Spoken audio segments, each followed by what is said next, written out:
Hey everyone, this is Tim from YourSixStudios. Today I kind of have an exciting video because I'm going to be going ahead and doing a unboxing and review of the Dualshock 4 back button attachment for your PlayStation 4 controller. And I have the Collective Minds Strike Pack on the back of my Dualshock 4 right now. And that's kind of what I'm going to compare this to, because you can go ahead and pick both these products up from Walmart. And if you want to go ahead and take a closer look at the Dualshock 4 back button attachment, go ahead and click the Amazon link down below. It will help me out and give me a little bit of a kickback through the affiliate marketing program. So this product cost me $30, and I went ahead and bought it from GameStop.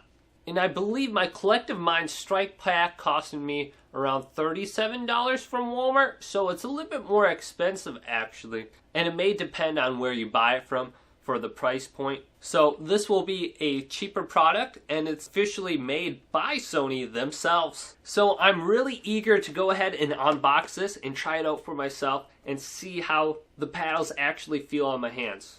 Okay, so let's go ahead and unbox this right now and just do an initial impression right now. And I guess I'm not going to be very gentle with this box. I'm just going to go ahead and rip it open. There we go. Get to the meat and potatoes here. What was that? I just threw that out here. I'm not reading directions right now. I just want to get to it. Alright. Here we go. This is what it looks like. I'm kind of excited. Hopefully I'm not going to be disappointed here with this.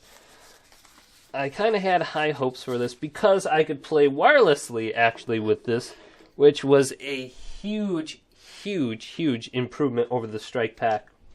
So this is what it looks like right here. So this is actually the back right here we're looking at. Now if we go ahead and flip it upside down, this will be the front. This is what you'll be seeing here, and this is a little headphone jack. Go right into the bottom of your controller. So I'll connect right here on the bottom. And I'm just going to do a comparison to the FPS Strike Pack right now.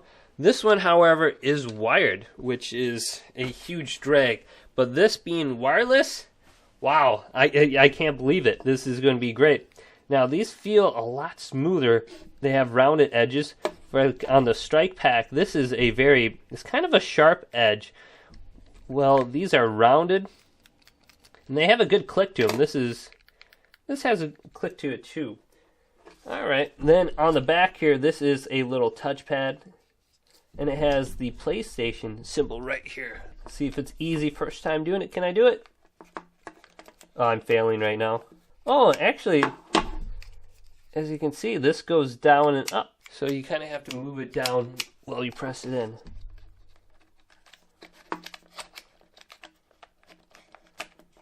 Ah, that wasn't too bad. Okay, so it's on my PlayStation 4 controller right now. Easy peasy. Then if you want to plug in a headphone, right here is a headphone jack. And here's what it looks like on the back. Alright, so let's just do an initial impression of how this feels. Wow, okay, so that is a lot better positioning than I thought it would be for the FPS Dominator Strike Pack. Your fingers are more on the side. The Strike Pack, your fingers are a little bit further down if you're looking at my right hand. Well, with this product, they're a little bit closer to the center. So double tap, I can go through all the different profiles by double tapping the screen. Player 2, Player 3, or Profile 1, Profile 2, Profile 3. So if I go ahead and hold down the middle screen and one of the paddles, I can go ahead and bring it to the screen where I'm able to remap them. And then I can go ahead and press the paddle and it will go through the different options here. So it looks like the D-pads, L1, R1, L2, R2, L3, R3, option, that is nothing, triangle, and I will want X for my right paddle. Then for my left stick, I will want O. So let's go ahead and just press the left stick and go through all the different options and go to O. Press the middle. Boom. So that's Profile 1 and it's set now. And that's how easy it is. It's very easy to remap this. I don't think it'll be a problem when you're in game. You probably won't accidentally. You actually have to press this down. It's not like a touchpad or anything. It's kind of like this right here, the touchpad, where the touchpad is usually like a button. You just press it, it goes in a little bit, and you get a little click. So that's pretty much it. It's a simple, straightforward product.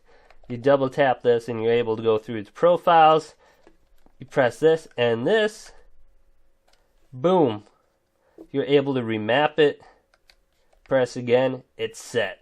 So I got to play around in Call of Duty with this so far, and it took me about a minute to 2 minutes to get used to how you're actually pressing this compared to most other paddle controllers.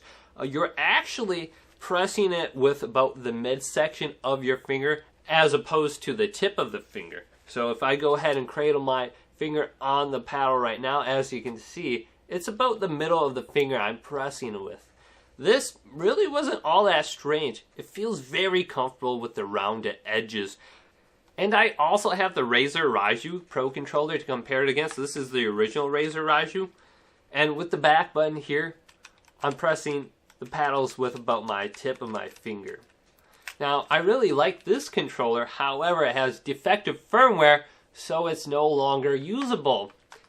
Which is why I decided to go ahead and purchase the DualShock 4 attachments, because it's about a year away from the PlayStation 5 launch, and I didn't want to spend about $200 on a new Pro controller just to have it break on me. So for a $30 product, you know what? I'm going to go ahead and say this is really awesome. The main reason, it's wireless. Look at this.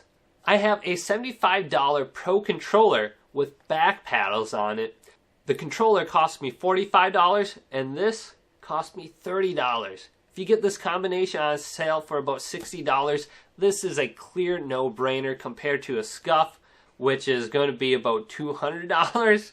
It's going to be doing the same thing. However, with the Scuff Vantage, you will have 2 extra buttons. I believe actually 4 extra buttons. On my Razer Raiju, I will only have 2 extra. This will allow you to go ahead and jump with the X button, remap to the right paddle, and slide with the O button, remap to the left paddle. And this is a huge advantage in any kind of competitive first-person shooter game. Being able to jump and move with your sticks without taking your fingers off them. And also, the feel of the paddle with the rounded edges, I'm going to say it again, it actually feels really comfortable. Sony has put a lot of care and attention on how this actually feels on the back and your hand placement too. It feels comfortable, and your fingers feel like they belong right on the button. The only kind of concern I have is the front here is kind of ugly. I wish they would have did something here, maybe spiced it up a little bit.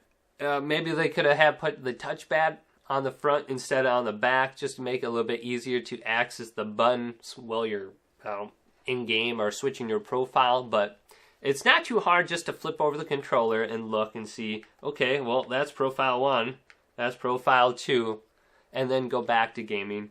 But it doesn't really look all that ugly. It's just bland, and it kind of matches your black controller if you do have a black controller. Mine is blue, which is fine. But I'm really enjoying this setup, and I was hoping I would. If I'm going to go ahead and just give this a ballpark rating, I'm going to say this is a 9 out of 10 because of the value. $30 for a back paddle attachment that's going to be competing against controllers that, you know, do the same thing for $200, and they have a terrible reliability issue. I think most of the Pro controllers will probably break on you in a couple of years, and you're shelling out $200. Now, if this were to go and break on you, it's $30, just go and buy a new one. I don't think you're going to have that issue with this, however. It seems like a very reliable product. The quality and attention to detail to it seems like it's actually good.